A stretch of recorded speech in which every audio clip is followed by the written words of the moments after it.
Between the towering skyscrapers, golden beaches, and millionaires, the FIFA Club World Cup 2025 draw in Miami was a spectacle like none seen before in football. But there were two men sitting in the room that day that were farther away from this world than you could ever imagine. Auckland City FC's delegates looked on as their amateur team from New Zealand was drawn into a group with Benfica, Bayern Munich, and Boca Juniors. A team from the bottom of the world whose players juggle their footballing ambitions between full-time work would now be pitted against serial Golden Boot winner Kane, Europe's star creators Benfica and Boca Juniors, who are used to playing in an earth-shattering atmosphere along the Rio de Plata. The Aucklanders play in what is essentially a public park, named after the street it's located next to, Kiwitea Street. The team hails from Oceania and have been champions of their confederation more times than they can count. All the while, they're not even the best team in their own city. That title belongs to Auckland's professional football club, Auckland FC. But here they are on FIFA's biggest stage, at the heart of football's latest global project, about to face the world's best. So, how is this possible? Auckland City's ticket to the 2025 Club World Cup was earned through their consistent success in the OFC Champions League, a competition the Aucklanders have won 12 times in their history. In fact, they've quietly become one of the world's most decorated clubs, winning 47 trophies in their 20-year history.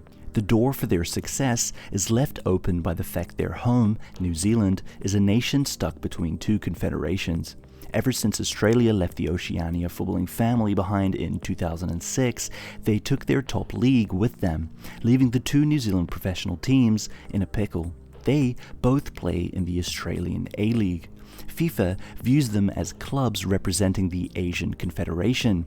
They sit on the sidelines when their nation is being summoned to the world stage. It means the torch tumbles down the New Zealand footballing pyramid to the clubs in its amateur circuit. Split into subdivisions in its regions across the nation, at the end of each season, the champions are added into a National League competition to determine who'll be going to the OFC Champions League.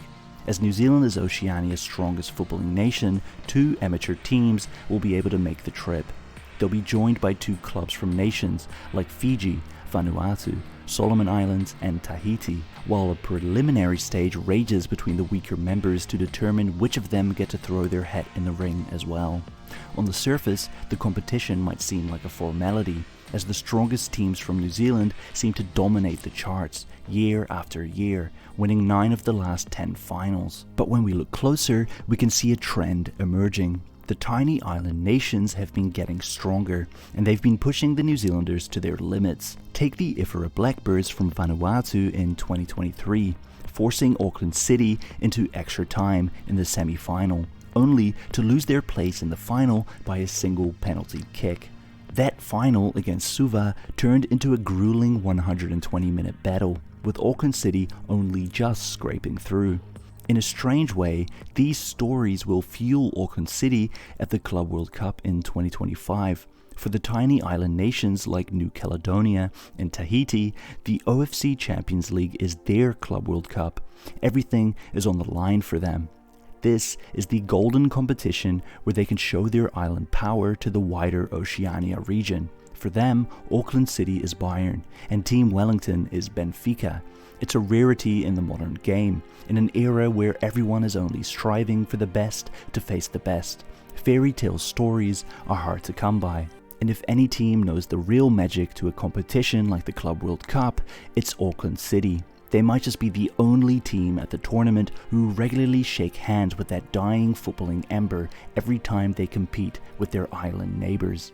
For one of the men representing them at the draw, assistant coach Ivan Viselic, it feels like just yesterday that he was captaining this very team on an unforgettable run at the Club World Cup in 2014. When the Auckland City players stepped onto the pitch to face the hosts Atletico Tetuan in Rabat, Morocco, the packed stadium of home fans expected only one possible outcome. Surely, the little team from New Zealand would be swatted aside before the real challenges would come.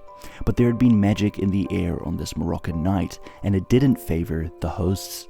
Auckland City seemed to gain confidence after each successfully repelled attack, a confidence that only grew greater for each passing second they remained at the tournament. The ultimate penalty shootout victory against the Moroccans was the start of their journey through dreamland. There was much talk about Auckland City's players not being fully fledged professionals, but now the team of teachers, lawyers and salesmen were actually getting results. In the next round, they toppled the African champions, Algerian side S Sétif, 1-0 in the quarter-final. The narrow loss to Argentinian side San Lorenzo in extra time only set the stage for one of the greatest moments in Oceania footballing history. In the third place playoff, the Aucklanders managed to stick toe-to-toe with Liga MX heavyweights Cruz Azul, ultimately beating them in a penalty shootout. Captain Viselic would take the podium alongside Ronaldo and Ramos as the tournament's third best player. For Auckland City, stepping into the global footballing limelight and taking on this challenge has become almost second nature. We have to remember that even FIFA has lost sight of this footballing magic. Auckland City will bring the fairy tale potential to the competition, but it's only a side product of the fact they are from Oceania, where there aren't any heavy hitters to invite to the tournament. If they had the chance, FIFA would have preferred that. Even Auckland City know they need a little extra star power. 15 minutes down the road from their home ground, Kiwitea Street, you'll find Mount Smart Stadium, the home ground of Auckland FC, the city's professional team in the A-League. Established in 2024, many of the team's starters were signed from the Auckland City roster during its inception, like the zippy winger Liam Gillian and ex-City captain and midfielder Cameron Howison. They make up crucial pieces of a team that has taken the professional scene by storm. Ahead of their journey to the 2025 Club World Cup, Auckland City have made a special request to reunite with their former stars for one last hurrah. Amazingly, Auckland FC have agreed. So for the first time, when City steps onto the global stage to represent Oceania, they'll have professional players with them. The announcement of the new expanded Club World Cup was quickly followed by grumblings from the world's biggest teams. Klopp is on record stating the competition is completely useless, and the Football Players Union wouldn't rule out a full-blown player protest against it. For them, it feels like an unnecessary cash grab jammed into an already congested calendar after a long and hard season.